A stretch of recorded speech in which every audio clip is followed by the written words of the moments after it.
আর্থিক কেলেঙ্কারি ও দলীয় শৃঙ্খলা ভঙ্গের অভিযোগে চট্টগ্রাম মহানগরের যুগ্ম সমন্বয়কারী নিজাম উদ্দিনকে সাময়িক বহিষ্কার করেছে এনসিপি।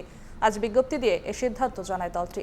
আর্থিক কেলেঙ্কারি ও দলীয় শৃঙ্খলা ভঙ্গের অভিযোগের প্রাথমিক সত্যতা পাওয়ার কথা উল্লেখ করে কেন তাকে স্থায়ীভাবে বহিষ্কার করা হবে না তার লিখিত ব্যাখ্যা ৪৮ ঘন্টার মধ্যে দেওয়ার কথাও জানানো হয় বিজ্ঞপ্তিতে। এর আগে চাঁদা আদায়ের কল রেকর্ডিং ছড়িয়ে পড়ে সামাজিক যোগাযোগ মাধ্যমে, যেখানে চট্টগ্রাম বন্দরে আন্দোলন দমাতে ৫ লাখ টাকা নেয়ার পর আরও ৫ লাখ নিতে বলছিলেন নিজাম।